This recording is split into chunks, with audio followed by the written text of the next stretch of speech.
Sumatera Selatan adalah provinsi di Indonesia yang terletak di bagian selatan Pulau Sumatera. Provinsi ini beribu kota di Palembang. Secara geografis, Sumatera Selatan perbatasan dengan Provinsi Jambi di utara, Provinsi Bangka Belitung di timur, Provinsi Lampung di selatan, dan Provinsi Bengkulu di barat. Provinsi ini kaya akan sumber daya alam seperti minyak, bumi, gas alam, dan juga batu bara. Selain itu, ibu kota Provinsi Sumatera Selatan Palembang telah terkenal sejak dahulu karena menjadi pusat kerajaan Sriwijaya. Provinsi Sumatera Selatan terdiri dari 13 kabupaten, 4 kota madya, 236 kecamatan, 386 kelurahan, dan 2.853 desa. Sumatera Selatan atau Pulau Sumatera sebagian selatan dikenal sebagai Provinsi Sumatera Selatan didirikan pada tanggal 12 September 1950. Awalnya mencakup daerah Jambi, Bengkulu, Lampung, dan Kepulauan Bangka Belitung. Disebutkan kemudian masing-masing menjadi wilayah provinsi tersendiri.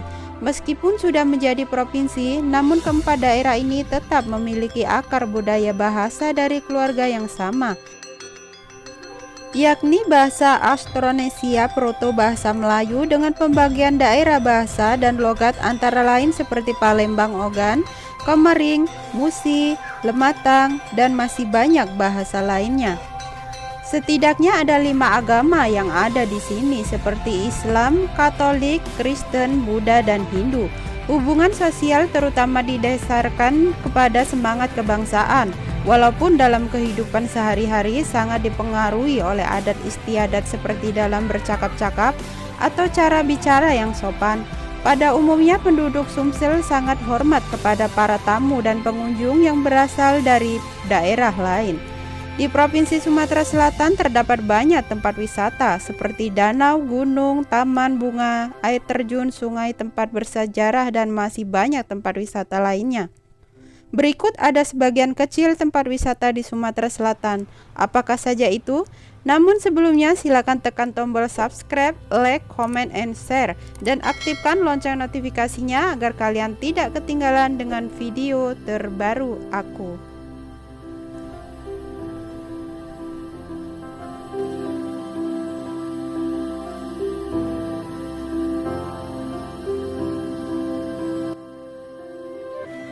Ampera. Jembatan Ampera yang telah menjadi semacam lambang kota, terletak di tengah-tengah kota Palembang menghubungkan daerah seberang Ulu dan seberang Ilir yang dipisahkan oleh Sungai Musi. Menurut pada catatan sejarah yang ada, Presiden Soekarno meresmikan pemasangan tiang panjang perdana Jembatan Ampera pada April 1962. Pembangunan tersebut ditargetkan pengerjaannya selesai dalam 2 tahun agar dapat digunakan masyarakat Palembang.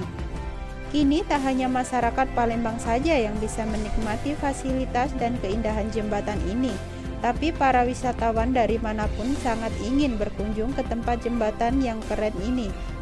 Apakah Anda sudah pernah ke sini?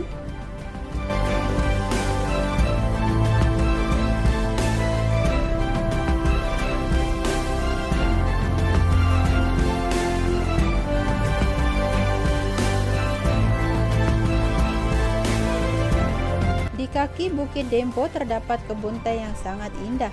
Kebun teh pagar alam sendiri berada pada ketinggian 1520 meter di atas permukaan laut. Kebun teh ini dikelola oleh PT Perkebunan Nusantara. Memasuki akhir pekan, kawasan puncak pagar alam ini akan diramaikan oleh para wisatawan, baik yang datang dari dalam maupun luar daerah.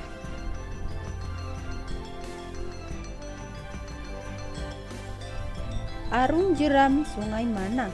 Arung jeram merupakan perpaduan antara wisata dan olahraga. Mengarungi jeram di hulu Sungai Mana sangat mengasihkan dan sekaligus mendebarkan. Arung jeram yang biasa dilakukan para mahasiswa pecinta alam kini sudah menjadi konsumsi publik. Tak hanya itu, arung jeram kini bukan lagi sekedar cabang olahraga beresiko tinggi, tapi justru banyak dimanfaatkan menjadi aktivitas wisata. Sekarang siapapun bisa berarung jeram seiring melesatnya arus wisata di negeri ini. Arung Jeram Sungai Mana berada di Kecamatan Tanjung Sakti, Kabupaten Pagar Alam, Provinsi Sumatera Selatan. Dempo terletak di Kabupaten Pagar Alam yang berjarak sekitar 300 km dari pusat kota Palembang. Gunung Dempo menjadi salah satu destinasi wisata paling banyak diburu turis saat berkunjung di Sumatera Selatan. Membutuhkan 8 jam perjalanan darat dari kota Palembang. Gunung Dempo punya panorama keindahan alam yang sangat mempesona.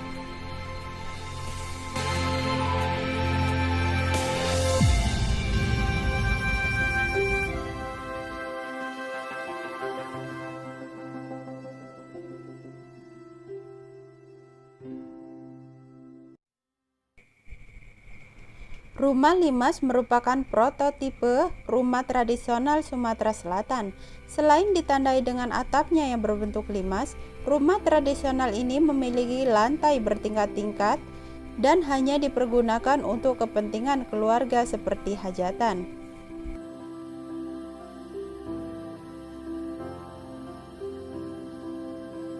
Makam Ki Gede Ing Suro. Makam ini terletak di Palembang, kini telah menjadi warisan dunia.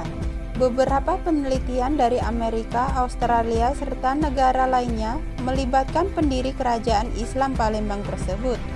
Berlokasi di Jalan Ratu Sianum, Lorong H. Umar, RT 19, Kelurahan 1 Ilir, Kecamatan IT 2 Palembang. Makam tersebut berada di atas candi yang berdiri sekitar abad ke-16 Masehi. Total sebanyak 34 makam berada di dalam komplek candi yang merupakan pengikut dari Ki Gede Ing Suro, termasuk salah seorang anak Kaisar Ming Tempualam dari kerajaan Cina yang berhasil diislamkan oleh Ki Gede Ing Suro dan diberi nama Abdullah.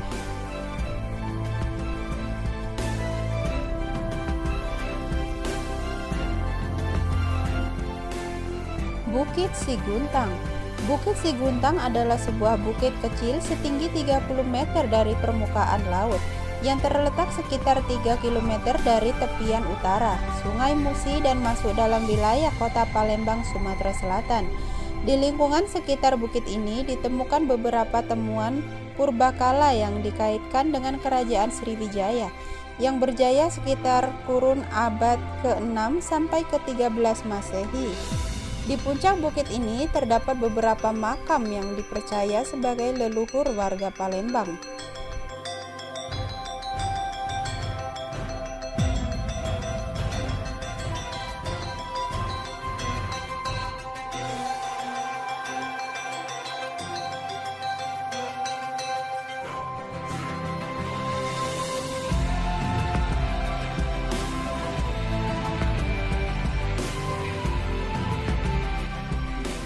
Benteng Kuto Besak.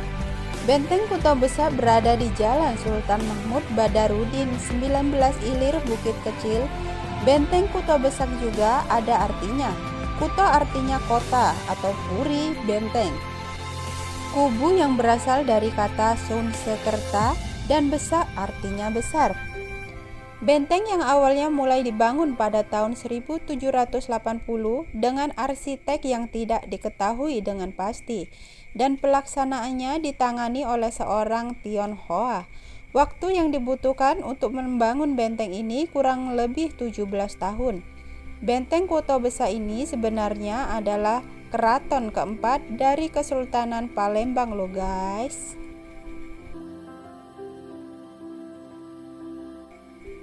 Nah, itulah beberapa tempat wisata dan sejarah yang ada di Provinsi Sumatera Selatan. Masih banyak tempat yang menarik lagi untuk kita kunjungi. Cita-cita persatuan Indonesia itu bukanlah omong kosong, tetapi benar-benar didukung oleh kekuatan-kekuatan yang timbul pada akar sejarah bangsa kita sendiri. Orang yang tidak memiliki rasa sejarah adalah orang yang tidak memiliki telinga atau mata. Maka dari itu, selalu semangatlah untuk mencari tahu sejarah dari negeri kita. Ceritakan kepada anak cucu kita tentang semua sejarah Indonesia, agar anak cucu kita semakin bangga terhadap negeri tercinta kita. Salam traveling dari saya. dan salam wong Kitogalo. Bye bye.